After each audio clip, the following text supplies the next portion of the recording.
وَأَكْثَرُهُمْ لَا يَعْقِلُونَ، اور اکثر لوگ عقل رکھتے ہی نہیں.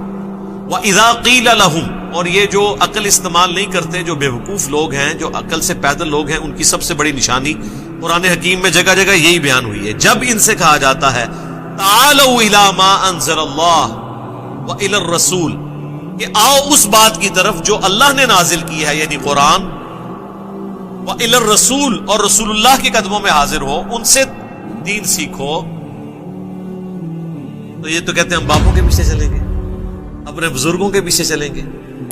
قالوا حسبنا ما وجدنا علیہ آباءنا، وہ کہتے ہیں ہمیں وہی کافی ہے جس پہ ہم نے اپنے آباء و اجداد کو پایا.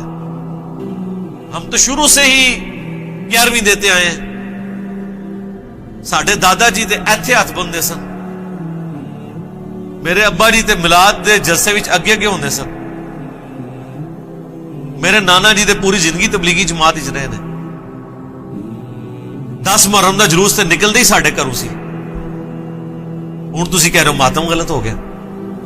تو اللہ تعالیٰ فرماتا ہے جب انہیں اللہ کی نازل کردہ شریعت، کتاب اور پیغمبروں کی طرف، پیغمبر کی طرف بلایا جاتا ہے، پیغمبروں کی تعلیمات کی طرف، تو وہ کہتے ہیں ہمیں وہی کافی ہے جو جس پہ ہم نے اپنے آباء و اجداد کو پایا. یعنی اگر میرے ماں باپ بریلوی تھے، دیوبندی تھے، اہل حدیث تھے، شیعہ تھے، تو میں نے اسی مسلک میں رہنا ہے.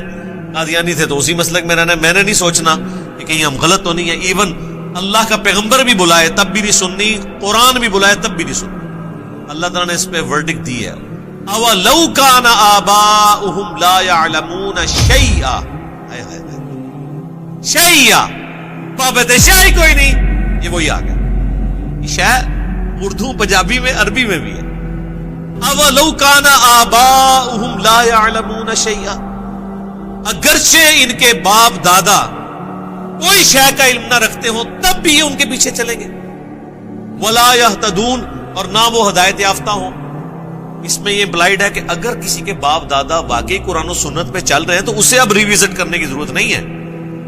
یعنی ایک بندہ اگر تحقیق کے بعد یہ پہنچا ہے کہ، یعنی جس طرح میں سمجھتا ہوں ہمارے جو اسٹوڈنٹس ہیں ان کی اولادیں جو ہیں، جب وہ تحقیق کریں گے ان کو پتہ چلے گا کہ ابا جی نے ٹھوکریں کھا کے جو کوئی سیکھے واقعی یہی دین تھا. یا پیغمبروں کی جو اولادیں ہیں وہ پیغمبروں کی تعلیمات تک جب پہنچ جائیں گی تو پھر اس کے بعد وہ ریویزٹ نہیں کریں گی. یہ اکثر کہتے ہیں نہیں، حضرت یوسف علیہ السلام نے کہا میں اپنے آباء و اجداد کے دین پہ ہوں، لہٰذا آپ بھی نہ، اگر آباء و اجداد حنفی تھے تو آپ حنفی ہوں. اس سے بزرگوں کا تعلق ثابت ہوتا ہے. بھائی حضرت یوسف علیہ السلام کے جو والد تھے یا دادا تھے یا پردادا تھے وہ بزرگان دین نہیں تھے، وہ انبیاء تھے، ان کے پیچھے خدا کھڑا ہے. تو آڈے جڑے آباء و اجداد نے، نہ کوئی سکھ سی کوئی ہندو سی، ظاہر ہے نسلاً مسلمان تو صرف اہل البیت، کیا جی اہل البیت ہے. باقی انڈیا، پاکستان، بنگلہ دیش میں جتنے یہ نسلی مسلمان تو نہیں ہے نا کہ رسول اللہ کے زمانے سے مسلمان چلتے آ رہے ہوں. پہلے ہندو تھے، کسی ہندو نے کلمہ پڑھ لیا، کسی عیسائی نے پڑھ لیا تو آگے چل پڑے. پیچھے تو سارے ان کے آباء و اجداد ہیں، تو ریوزٹ تو کرنا چاہیے. تو اللہ تعالیٰ ہمارے اگر آباء و اجداد کوئی شے کا علم نہ رکھتے ہو، نہ ہدایت پہ ہوں، پھر بھی ان کے پیچھے چلو گے. مراد یہ کہ اگر وہ واقعی ہدایت پہ ہوں اور علم رکھتے ہوں پھر ان کے پیچھے چلنے کی ضرورت ہے، اور اگر نہ ہے تو پھر کوئی ضرورت نہیں ہے. اور یہ دیکھ لیں اَوَلَوْ كَانَ آبَاؤُهُمْ لَا يَعْلَمُونَ شَيْئًا، بابت شاہی کوئی نہیں. اگر کوئی وہ شاہی نہ ہو پھر بھی انہوں نے پیچھے ٹورو گے. کہتے ہیں نہیں قرآن و حدیث سے نعرے ثابت کریں. ہمارے تو سارے ہی نعرے قرآن و حدیث سے ثابت ہوتے ہیں. یہ بھی شیعہ والی ثابت ہو گیا نا.